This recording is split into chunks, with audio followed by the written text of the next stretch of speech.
नमस्कार मंडळी, मी Shaunak and welcome to our channel. तर मित्रांनो, आमची जर्नी आता सुरू झालेली आहे कुन्नूरच्या दिशेने. सकाळी 5:15 वाजता आम्ही बंगळुरू सोडलं आणि एक गाडी हायर केली जी आम्हाला कुन्नूरपर्यंत घेऊन जाईल. बंगळुरू टू कुन्नूर आम्हाला जवळपास 6 तासाचं अंतर दाखवत होतं जर नॉनस्टॉप गेलो तर. पण आम्हाला मध्ये ब्रेक पण घ्यायचे होते, घाट रस्तासुद्धा आहे. ह्याचा सगळा अंदाज धरून आम्हाला साधारणपणे 8 तास लागणार होते. तर मग चला आता आमच्याबरोबर बंगळुरू टू कुन्नूर ही जर्नी एन्जॉय करायला.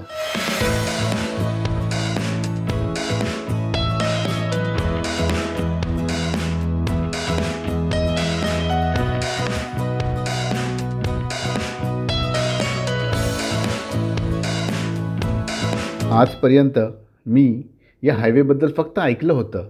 काही यूट्यूबर्सच्या व्लॉग्समध्ये त्यांची जर्नी मी बघितलेली आहे. बट रिअल टाईम इथे बसून ही जर्नी एन्जॉय करताना ना जी मजा आली होती ती एक नंबर होती.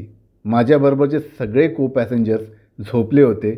बट मला या हायवेवरून दिसणारा आसपासचं जे निसर्ग सौंदर्य होतं ते अजिबात मिस करायचं नव्हतं. आणि थोडंफार का होईना पण हा फुटेज मला तुमच्यापर्यंतसुद्धा घेऊन यायचा होता.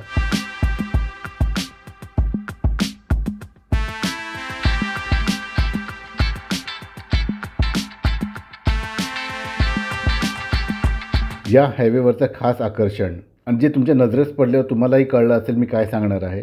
येस, 1975 साली शोले चित्रपट जो रिलीज झाला त्याचं शूटिंग पण याच एरियात झालं होतं.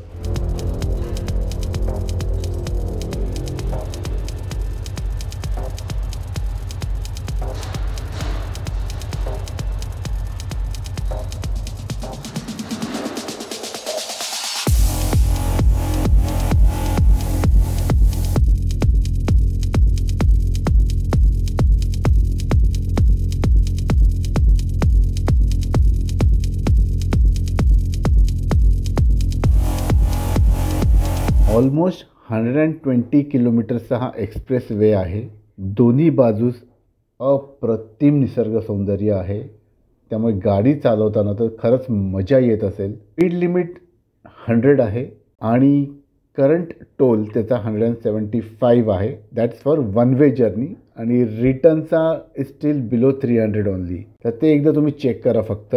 तर आमची ही जर्नी सुरू होतीच. आजूबाजूचं निसर्ग सौंदर्याचे सगळे फुटेजेस मी तुमच्यापर्यंत आणण्याचा प्रयत्न करत होतो आणि आमचा ड्रायव्हर 1 से 1 कन्नड सॉंग्स लावत होता.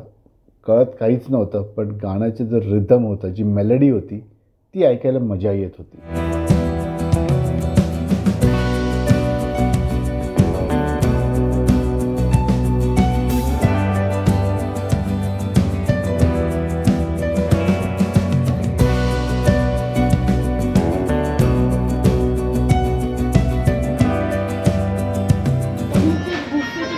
तर इकडे आता आपण हॉटेल स्वादमध्ये थांबलेलो आहोत, जो बंगलोर मैसूर हायवे जो जिथे एंड होतो तिकडेच आहे हे. इथे घेतलेले शिरा, बटाट्याची भाजी, थोडंसं फ्रूट्समध्ये हे वॉटरमेलन, चटणी आणि पुरी. याच्या व्यतिरिक्त त्यांच्याकडे होतं छोटे छोटे मेदूवडे होते. इकडे बफे पण लागतो 260 रुपीज पर पर्सन आणि तुम्ही आला कार्ट पण ऑर्डर करू शकता. तर चला खाऊया. स्वाद हॉटेलमध्ये नाश्ता करून झाल्यानंतर आम्ही आमची जर्नी पुन्हा एकदा सुरू केली कुन्नूरच्या दिशेने. सर्वांची पोटं तुडुंब भरलेली होती, त्यामुळे सगळे फ्रेश होते आणि हा असा निसर्ग सौंदर्य बघत बघत आम्ही आमची जर्नी एन्जॉय करत होतो.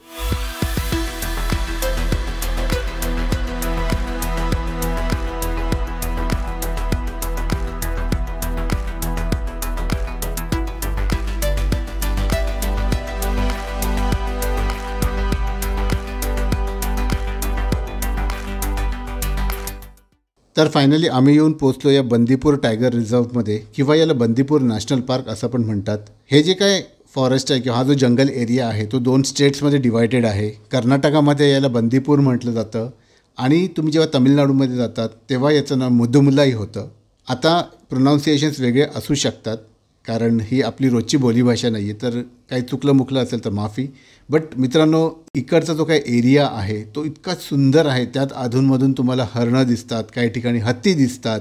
अशा वेळेला तुम्हाला एक रिक्वेस्ट आहे की इकडे थांबून त्यांचे फोटोज काढू नका, ड्राईव्ह करत असेल तर तुमचा कॅमेरा ऑन ठेवा, बट इकडे कुठेही थांबण्याची तुम्हाला परमिशन नाही आहे. जर पकडल्या गेलात तर तुम्हाला फाईनसुद्धा चार्ज होऊ शकतो.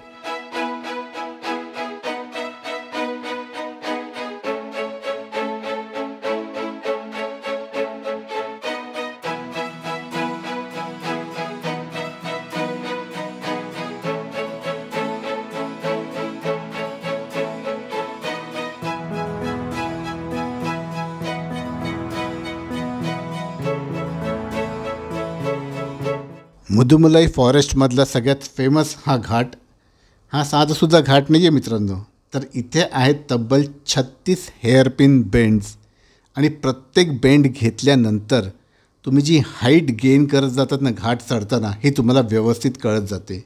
त्यामुळे या घाटात जर तुम्ही ड्राईव्ह करत असाल तर be very careful, very safe. हा एक वेगळ्याच प्रकारचा घाट आहे, वेगळ्याच लेवलचा घाट आहे आणि इकडे तुमचे ड्रायव्हिंग स्किल्स टेस्ट केले जातात. तर मग चला आमच्याबरोबर या घाटातून ड्राईव्ह करूया आणि इकडचं आजूबाजूचं निसर्ग सौंदर्य एन्जॉय करूया.